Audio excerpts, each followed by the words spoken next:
Hello दोस्तों, आप सभी को हमारे यूट्यूब चैनल अभिनव क्लासेस में मोस्ट वेलकम है दोस्तों। तो दोस्तों ये वीडियो है Bihar police constable practice set number 3 है दोस्तों।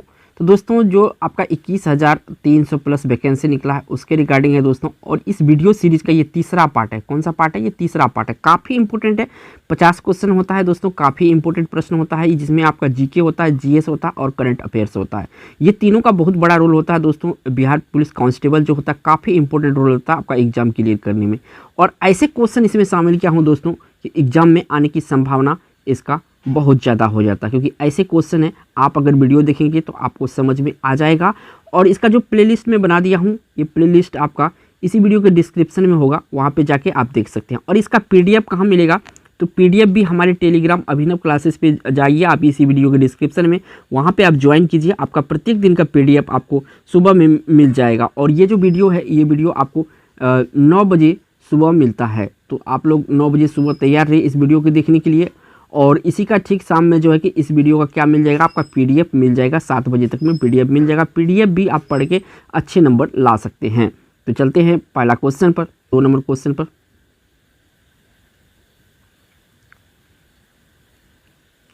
क्वेश्चन पर 3 नंबर का क्वेश्चन दोस्तों, इसमें पूछा गया है आपसे कि डेट्राइट नामक नगर किसके लिए प्रसिद्ध है। ये जो डेट्राइट नामक नगर है किसके लिए प्रसिद्ध है?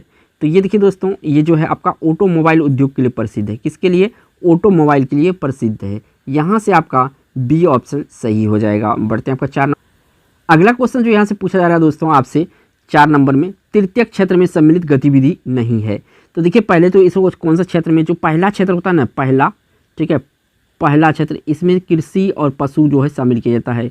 दूसरा में उद्योग धंधा या कंपनी वगैरह जो होता है शामिल किया जाता है। तीसरा में जैसे बैंकिंग बीमा होता है, बैंकिंग हो गया, आपका बीमा हो गया, ये सब कुछ शामिल किया जाता है। तो इससे आप छांट सकते हैं। तो इसमें दूसरा व्यापार हो गया, दूसरा क्षेत्र। यातायात देखिए ये आता है आपका तीसरा क्षेत्र में, ठीक है ना। और संदेश वाहन भी तीसरा क्षेत्र में आता है। पशुपालन जो कि पहला क्षेत्र में आता है, लेकिन यहाँ पे ऑप्शन में क्या दिया हुआ है कि तृतीय क्षेत्र में शामिल नहीं है। तो यहाँ पे जो दोस्तों डी ऑप्शन है पशुपालन, ये आपका किस में आता है? पहला क्षेत्र में आता है। तो ऑप्शन हमको जो नहीं आता है, तीसरे में आता है, तीसरे में नहीं आता, वो चुनना है। तो डी ऑप्शन इस क्वेश्चन का राइट आंसर है। बढ़ते हैं आपका 5। अगला क्वेश्चन यहाँ से 5 नंबर का आया है। इसमें पूछा गया 100 साल पहले किस देश में नाजी पार्टी स्थापित हुई। 100 साल पहले की बात है, यहाँ पे एक नाजी पार्टी स्थापित हुई थी। तो ये किस देश में था? तो ये था दोस्तों आपका जर्मनी में। जर्मनी में नाजी पार्टी की स्थापना हुई थी। बी ऑप्शन यहाँ से सही है। बढ़ते हैं आपका 6 नंबर। अगला क्वेश्चन जो यहाँ से पूछा गया दोस्तों 6 नंबर में, भारत में सर्वाधिक क्षेत्र में फैले हुए वन है। भारत में सबसे ज़्यादा जो फैला हुआ वन है वो है आपका कौन सा वन है? ये वन है उष्णकटिबंधीय पर्णपाती वन। यहाँ पे सदाबहार में कंफ्यूज नहीं हो जाइएगा, यहाँ पे पर्णपाती करिएगा, ठीक है ना। तो यहाँ से ए ऑप्शन सही है। बढ़ते हैं आपका 7 नंबर क्वेश्चन पर, 9 नंबर क्वेश्चन पर।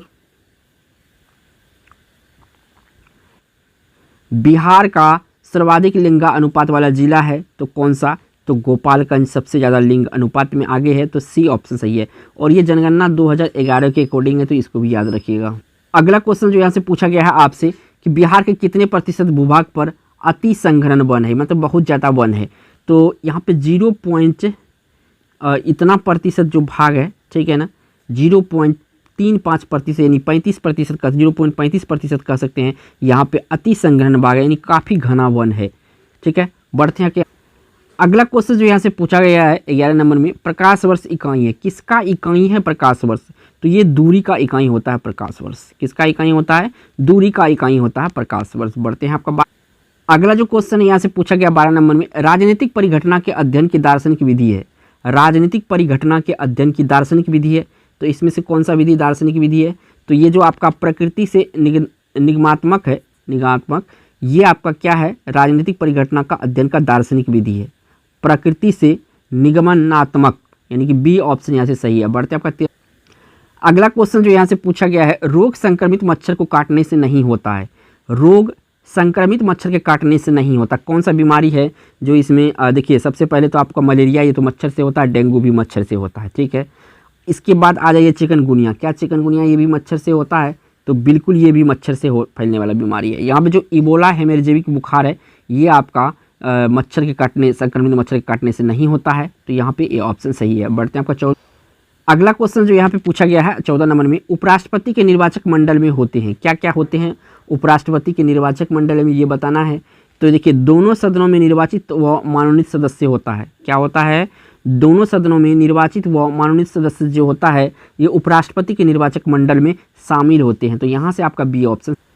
अगला जो यहाँ से क्वेश्चन पूछा गया है 15 नंबर में, XeOF4, ठीक है, XeOF4 निम्न में से कौन सी ज्यामिति दर्शाता है?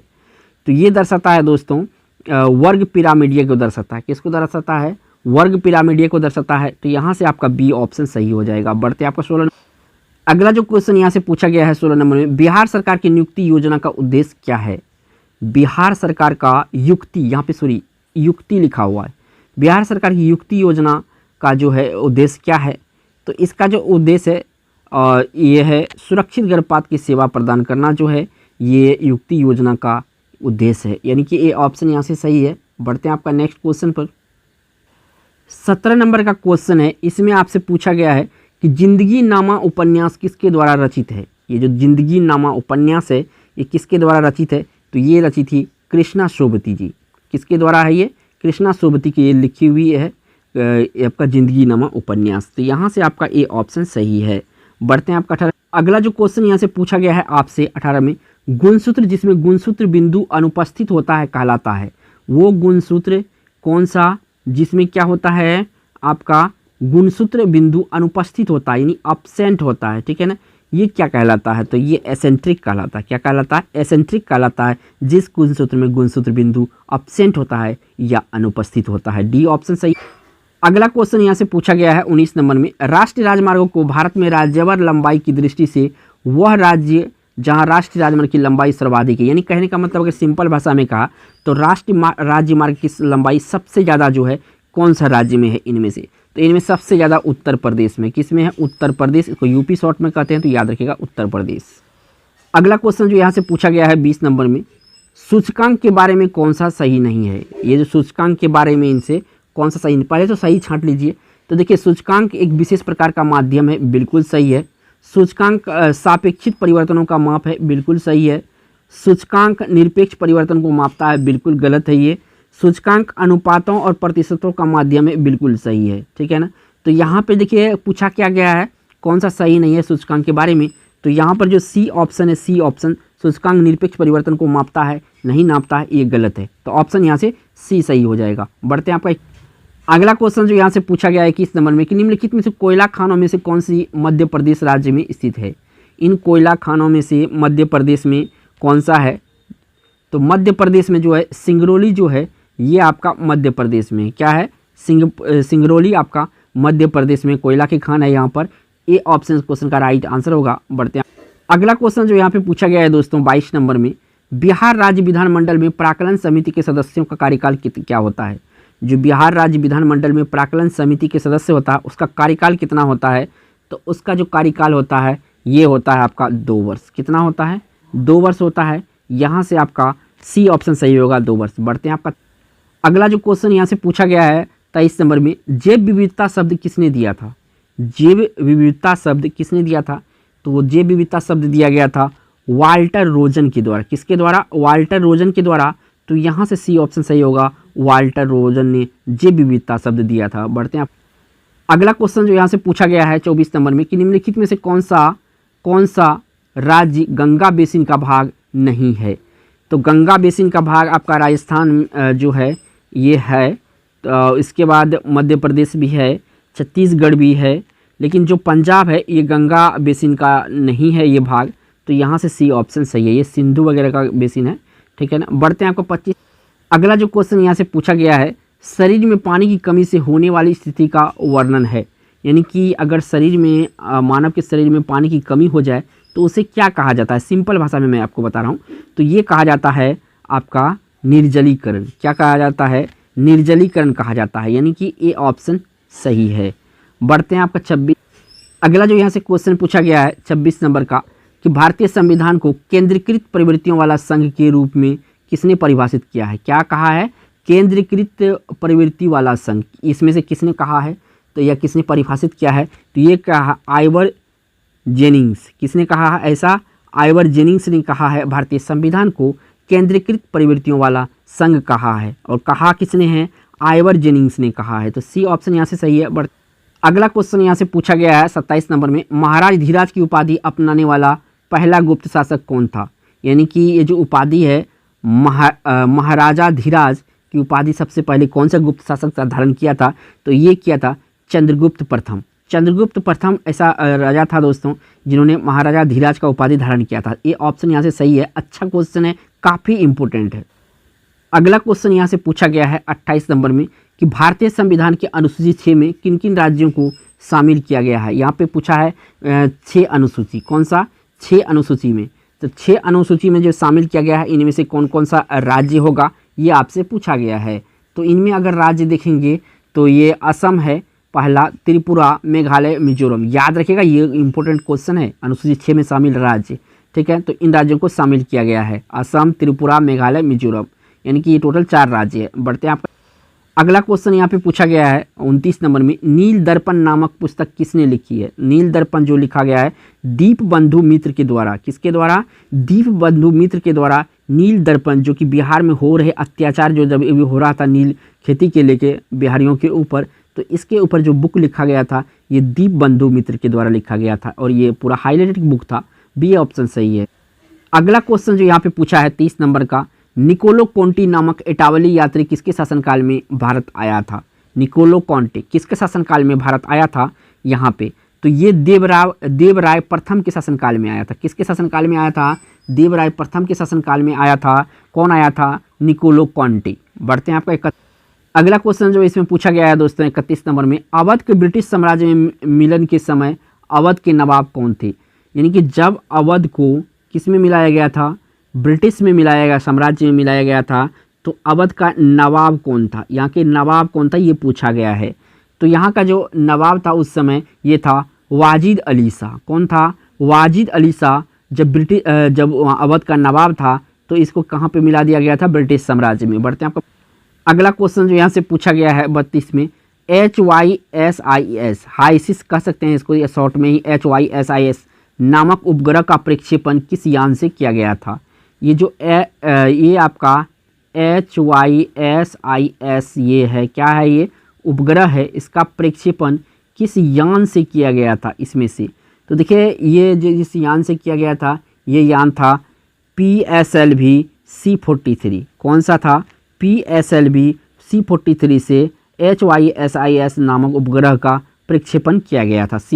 अगला क्वेश्चन थोड़ा सा करंट का क्वेश्चन है लेकिन पुराना है और ये पूछा जाता है इस टाइप के क्वेश्चन क्योंकि ऑस्ट्रेलिया ओपन 2019 की महिला एकल विजेता कौन है? ऑस्ट्रेलिया ओपन 2019 की महिला एकल विजेता कौन है? तो ये जो महिला एकल विजेता उस समय थी दोस्तों ये था नाओमी ओसाका। कौन था? नाओमी ओसाका था। एक क्वेश्चन ये थोड़ा सा पुराना करंट आ गया है। बढ़ते हैं आपका 34 अगला क्वेश्चन यहाँ से पूछा गया है दोस्तों आपसे 34 नंबर में, बिहार का न्यूनतम जनसंख्या वाला राज्य सबसे कम जिसका जनसंख्या है वो राज्य इनमें से कौन सा है? तो देखिए ये जो आपका इसमें दो में आपको कन्फ्यूजन होता होगा, शेखपुरा है कि शिवहर है। तो इनका जो राइट आंसर है ये आपका शिवहर जो है इस क्वेश्चन का राइट आंसर होगा। सबसे ज़्यादा कम जनसंख्या है शिवहर जिला का। अगला क्वेश्चन जो इसमें पूछा गया है दोस्तों 35 नंबर में, बिहार में अंतर्जातीय विवाह प्रोत्साहन योजना के तहत कितनी राशि दी जाती है? यानी कि अगर मान के चलिए दोस्तों कोई उच्च जाति का अगर यहाँ पे लड़का है और वो निम्न जाति की लड़की से अगर शादी कर लेता है तो उसे इसको कहते हैं अंतर्जातीय विवाह, या उच्च जाति का लड़की हो और निम्न जाति का लड़का हो तो इस तरह का क्या कहते हैं? क्या कहते हैं इसको? अंतर्जातीय विवाह। तो अंतर्जातीय विवाह के लिए सरकार जो है 1 लाख रुपये की राशि दिया जाता है। कितना? 1 लाख की राशि। यानी ऑप्शन यहाँ पे कौन सा हो जाएगा? डी ऑप्शन सही होगा। अगला क्वेश्चन यहाँ से पूछा गया 36 नंबर में, अंतर्राज्यीय परिषद का सदस्य नहीं होता है। तो अंतर्राज्यीय परिषद का इसमें सदस्य कौन सा नहीं होता है? तो देखिए राज्य के मुख्यमंत्री ये परिषद का होता है सदस्य, प्रधानमंत्री होता है, कैबिनेट स्तर के मंत्री होता है। जो राज्यपाल होता है ये अंतर्राज्यीय परिषद का सदस्य नहीं होता है। तो यहाँ पे ए ऑप्शन सही होगा। अगला क्वेश्चन जो यहाँ से पूछा गया है 37 नंबर में, बिहार धारणीय विकास से संबंधित बोर्ड है। बिहार धारणीय विकास से संबंधित बोर्ड इनमें से कौन सा है? तो ये बोर्ड है योजना और विकास विभाग। योजना और विकास विभाग जो है बिहार धारणीय विकास से संबंधित बोर्ड है। ये ऑप्शन यहाँ पे सही है। बट अगला क्वेश्चन जो यहाँ से पूछा गया है हिस्ट्री से क्वेश्चन है, 1919-20 में दरभंगा किसान आंदोलन का प्रमुख नेता कौन था? 1919 और 20 में जो दरभंगा आंदोलन हुआ था, किसान आंदोलन, तो इसका नेता कौन था, इसका प्रमुख नेता? तो इसका प्रमुख नेता था स्वामी विद्यानंद। कौन था? स्वामी विद्यानंद जो है इसके प्रमुख नेता थे। अगला क्वेश्चन जो यहाँ से पूछा गया है दोस्तों,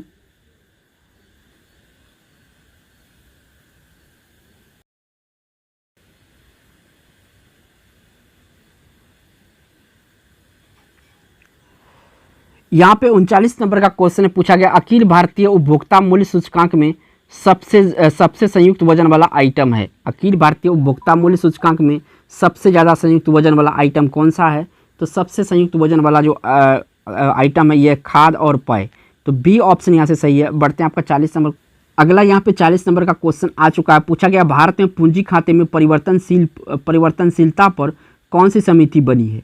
भारत में पूंजी खाते में परिवर्तनशीलता पर कौन सी समिति बनी है? तो इस पे बनी है दोस्तों यहाँ पे तारापोर समिति। कौन सी समिति? तारापोर समिति। बी ऑप्शन सही है। अगला क्वेश्चन यहाँ से पूछा गया है और ये पॉलिटी से काफ़ी इंपॉर्टेंट क्वेश्चन है कि भारतीय संविधान के अनुच्छेद 368 का संबंध है। यहाँ पे देखिए 368 के बारे में जरूर याद रखिएगा। 368 का संबंध है संविधान संशोधन से। किससे संबंधित है? संविधान जो संशोधन है इससे संबंधित है 368। याद रखिएगा, काफ़ी इंपॉर्टेंट है। अगला क्वेश्चन जो इसमें पूछा गया है 42 में, बिहार एवं उत्तर प्रदेश राज्यों की सम्मिलित परियोजना है। एक तो बिहार है अपना, दूसरा स्टेट कौन सा है? यूपी। दोनों का सम्मिलित परियोजना इनमें से कौन सा है? तो देखिए दोनों का जो सम्मिलित परियोजना है इसमें गंडक परियोजना जो है, ठीक है, और ये सम्मिलित परियोजना है दोनों राज्य का। तो यहाँ पे आपका बी ऑप्शन सही होगा। बढ़ते हैं आपको 43। अगला क्वेश्चन जो यहाँ से पूछा गया है, इसे पूछा गया है 43 में, एड्स रोग किसके जनक है? जो एड्स रोग होता है ये किसके जनक होता है, ये पूछा गया है। तो देखिए ये विषाणु से फैलता है। किससे फैलता है? विषाणु से फैलता है, तो इसका जनक भी विषाणु हो गया। बढ़ते हैं आपका 44। अगला क्वेश्चन जो यहाँ से पूछा गया है कि मानव के रुधिर का विडाल टेस्ट किसके संक्रमण को दर्शाता है? जो विडाल टेस्ट है ना, ये Widal test, blood Widal test, ये किसके संक्रमण को दर्शाता है? तो ये जो दर्शाता है ये साल्मोनेला टाइफी को दर्शाता है। किसको? साल्मोनेला टाइफी को ये दर्शाता है विडाल टेस्ट। बढ़ते हैं आपको 45। अगला क्वेश्चन यहाँ से पूछा जा रहा है 45 में कि निम्न में से कौन सा भाग मनुष्य के मादा प्रजनन तंत्र में नहीं होता है? मादा प्रजनन तंत्र में नहीं होता है। तो देखिए इसमें जो गर्भाशय है ये तो होता ही होता है, ठीक है। इसमें आपका अंडावाहिका होता है, आपका मादा प्रजनन का ये भाग है। इसके बाद अंडाशय भी होता है। जो शुक्रवाहिनी है दोस्तों ये मादा प्रजनन नहीं है, ये आपका नर प्रजनन का भाग है। किसका भाग है? नर प्रजनन का भाग है। तो ऑप्शन भी सी ही सही होगा, शुक्रवाहिनी। बढ़ते हैं आपका अगला क्वेश्चन जो यहाँ से पूछा गया है दोस्तों 46 में, मेसोपोटामिया का अभिप्राय क्या है इसमें? तो देखिए इसका जो अर्थ होता है दजला फरात नदियों के बीच की उपजाऊ भूमि। एक तरफ दजला नदी है, दूसरी तरफ फरात नदी है, इसके बीच में जो उपजाऊ भूमि है इसी को मेसोपोटामिया का कहा जाता है, ठीक है ना। बहुत उपजाऊ भूमि है, ठीक है, यहाँ पे होगा। लेकिन एक जगह इसका आंसर दूसरा होता है। अगर इसको डिटेल वाला जो वीडियो बनाएंगे तो उसमें क्लियर कर देंगे मेसोपोटामिया क्या है। अगला क्वेश्चन यहाँ से पूछा गया है और ये 47 नंबर का क्वेश्चन है, जनसांख्यिकी लाभांश होता है। ये क्या होता है जनसांख्यिकी लाभांश? तो देखिए ये जो होता है 15 से 59 वर्ष के कार्यशील जनसंख्या होता है। क्या होता है? 15 से 59 वर्ष का जो कार्यशील जनसंख्या होता है इसी को कहा जाता है जनसांख्यिकी लाभांश होता है, यानी कि इन्हीं का नाम है। तो ए ऑप्शन यहाँ पे सही है। बढ़ते हैं आपका 48।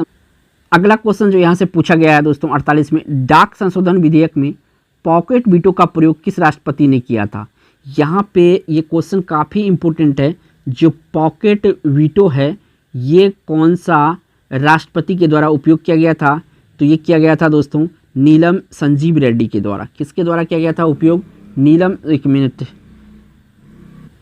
इस क्वेश्चन का आंसर देखिए दोस्तों नीलम संजय रेड्डी नहीं होगा, ये था ज्ञानी जेल सिंह। यहाँ पे पॉकेट वीटो का अधिकार हुआ ना, पॉकेट वीटो का प्रयोग किसने किया था? तो ज्ञानी जेल सिंह किया था, यानी बी ऑप्शन यहाँ पे सही है। बढ़ते हैं आपका 49। अगला क्वेश्चन यहाँ से पूछा गया है दोस्तों आपसे 49 में, असहयोग आंदोलन का प्रारंभ होने का कारण क्या था? जो असहयोग आंदोलन था इसका प्रारंभ होने का क्या कारण था? तो इसका प्रारंभ का था जालियांवाला बाग हत्याकांड। जालियांवाला बाग नरसंहार जो हुआ था इसी के जस्ट बाद असहयोग आंदोलन छिड़ गया था। ये 1919 में हुआ था, ठीक है ना। और आपका जो जलियांवाला बाग था ये 1920 में हुआ था। कब हुआ था? 1920 में, ठीक है। नहीं, ये आपका जलियांवाला बाग 1919 में हुआ था। असहयोग आंदोलन आपका 20 में हुआ था, ठीक है, असहयोग आंदोलन। पर अगला क्वेश्चन यहाँ से पूछा गया है दोस्तों 50 नंबर में, घातक क्या है? यहाँ पे GHATAK घातक क्या है? तो ये दोस्तों भारत का एक लड़ाकू विमान है, इसी का नाम है घातक। यहाँ से सी ऑप्शन सही है। वीडियो अगर अच्छा लगा है दोस्तों तो लाइक ज़रूर कीजिएगा, और चैनल पे पहली बार हैं तो चैनल को सब्सक्राइब ज़रूर कीजिएगा। थैंक्स फॉर वॉचिंग दोस्तों।